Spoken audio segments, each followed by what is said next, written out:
Hello everybody and welcome back to another video. So we are now on episode 8 of this Preston career mode and we are getting through it now. We're in November and as you can see the fixtures there, we do have Burnley at the end of this episode, so stay tuned for that. But just before we do get into this episode guys, I just want to say that on Friday I will be starting once again my The One and Only series. So basically, if you don't know what that is, it's an Ultimate Team series based around Preston North End and it's all about bringing together our current players and our past players in sort of a Road to Glory style, if that makes sense. But anyway, going into today's episode, guys, we do have our first match here against Huddersfield. As you can see there, getting off to a lively start there with Chris Humphrey getting a good chance. Unfortunately, he can't convert. We keep going forward, persisting with our pressure.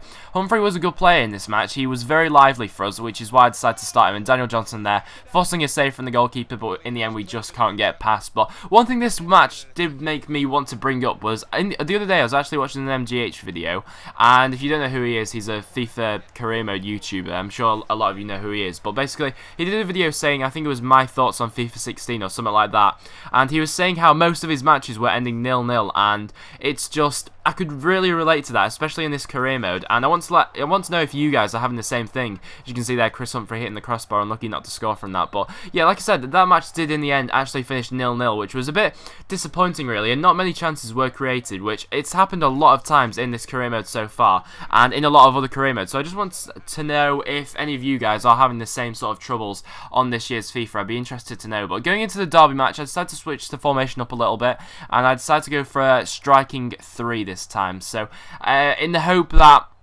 I know last time I went with the similar formation, but I went with a forward 3, but this match doesn't get off to a good start. We do give away a penalty really early on in the 18th minute, which was not good at all, and I must say that for this match that Bailey Wright and Greg Cunningham weren't available as they were on international duty, which I don't know why. I don't know why we don't have an international break, but Darren Bent steps up and manages to bury his penalty into the roof of the net past Chris Kirkland. They're really unfortunate there that Chris Kirkland conceded that, as he's been a very solid keeper ever since he's come into the first team, replacing Pickford for the time being. But yeah, like I said, it was really disappointing that we did concede that. But away to Derby, I think they were in a similar position to us in the table. I think they're hovering around the playoffs like we are at the moment. But we do get back into this match here. Unlucky there from Jermaine Beckford that he just can't manage to find the back of the net there, and we did manage to we managed to come back really. There was a definite momentum shift in this match ever since Derby did score. But just watch this chance here. We get a good break here on the, oh my god, I don't even know what to say about this. I drilled the ball into the box, and Owen Doyle somehow, I don't know how he doesn't manage to, he just doesn't get a clean contact with it, and I think he's yet to score in this career mode. I might be wrong with that, but I think he's yet to score, and it was just a blatantly obvious chance there that he really should be burying. But Derby, of course, did have their chances, but Chris Kirkland there made an excellent save to deny their player there. I think that was Bradley Johnson, and yeah, he rose well high there, and we don't have the high tallest of defences, so having a big goalkeeper like Kirkland is definitely important. But going into the second half now, we do manage to keep the momentum on our side for this half, which was definitely important. Derby sat back a lot more ever since they had their lead in this game, so I thought we'd need to exploit that, and a really nice passing move here. We do some good stuff, managed to work the ball into Beckford in the end. Beckford plays it back to DJ, and DJ puts it into the roof of the net to make it 1-1, which would be, I'd have taken a 1-1 in all honesty away at Derby. It was always going to be a tough match, and they were definitely putting us on the back foot, especially in the first half. But in the second half we managed to have a momentum shift. But look at that play.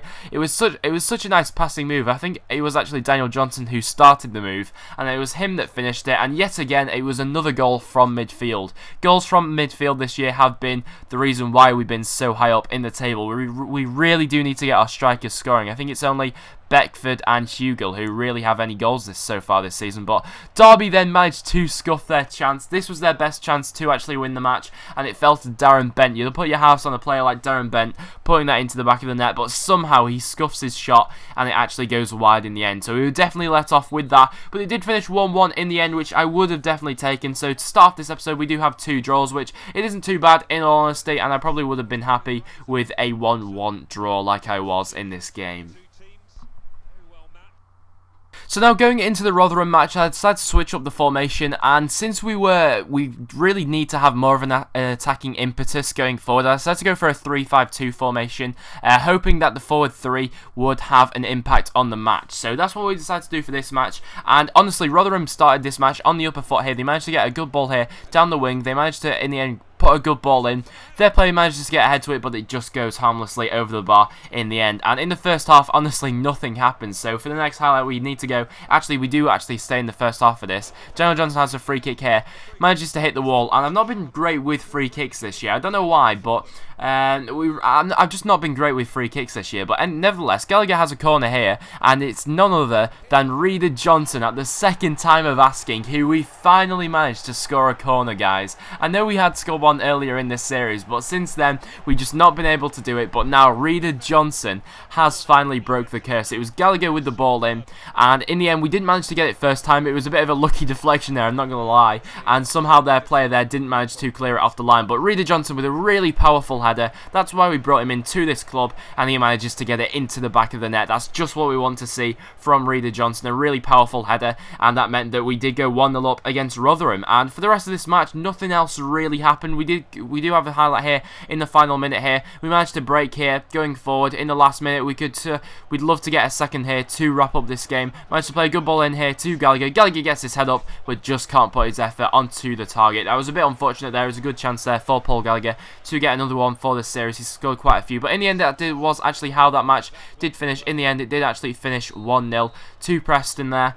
And so, yet again, another really bland match, really. I don't know what it was about today, but we were really struggling for highlights. But going into the Burnley match now, this was the big one. So for this match, I decided to go for a 4-3-3 formation, and I've switched the formation around a lot in this episode, but for this match I thought that away at Burnley it was going to be a very tough match, so I thought that we need to have control of the midfield, which is why I decided to go for a 3 in midfield today. So at Turf Moor, I can't even say how jealous I am that Burnley have their stadium in this game. I know it's because they were in the Premier League last season, but I would give absolutely anything to get Deepdale into FIFA 17. That would be absolutely that would just be mental. How good would that be to have Deepdale in the next FIFA game? That would be absolutely crazy. But going to Burnley, this was probably going to be the hardest match of the season so far. I think they were really high up in the table. Actually, I think they were just below us in the table at the moment. So going into this match, it was always going to be a tough match. And from kickoff, they just put us on the back foot. We couldn't get anywhere near them, and Boyd here has the ball. He puts a good ball in to Vokes. Vokes takes a good touch,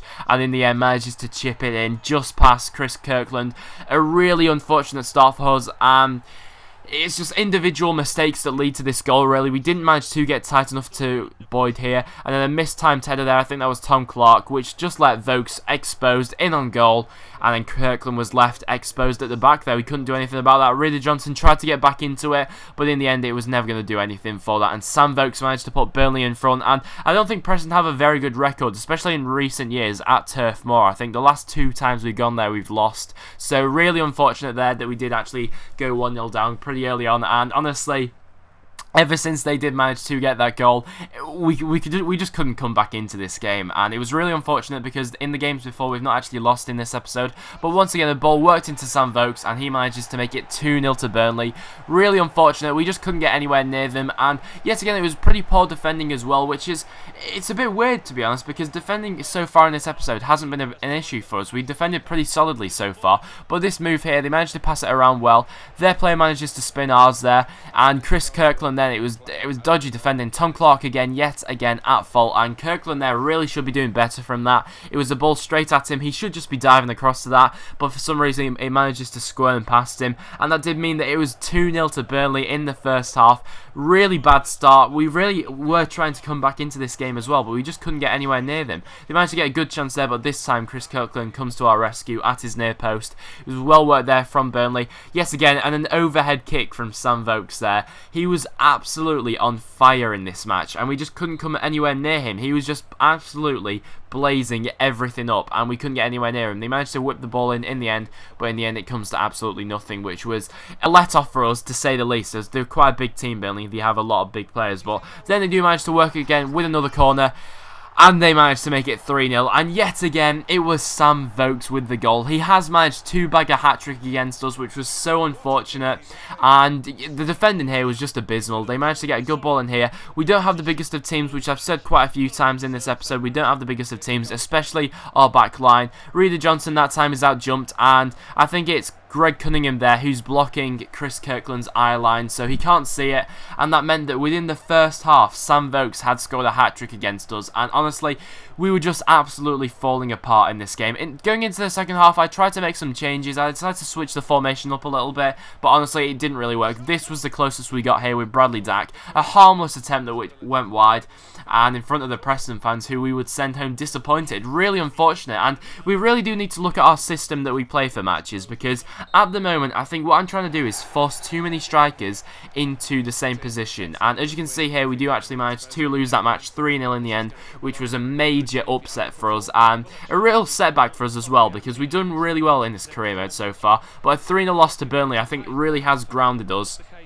And I think in all of our local derbies so far this year, we've not done well, and we got absolutely battered against Bolton. I think that match ended 4-1, and in the Burnley match, we managed to lose 3-0, so as you can see, there's Sam Vokes with the match ball. I do like that match feature, it looks nice. But yeah, Sam Vokes with the match ball. He manages to bag 3 against us. But I think I do need to look at the system, and I do need to look at tweaking a couple of things. So if you guys could suggest something. So basically what I'm saying here is I think I'm trying to force too many strikers into the same formation, and it's just not working because they're not getting the chances. So I'm thinking that I'm going to need to just pick one striker to go with for the current episode, for the next coming episode. So let me know in the comments down below who you think that should be.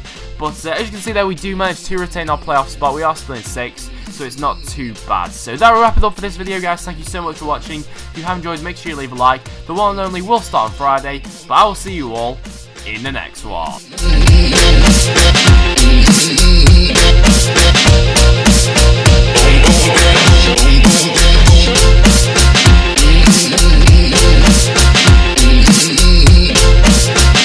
Here comes the music. Boom, boom, boom, boom. I'ma shoot you right down. Boom, boom, boom, boom.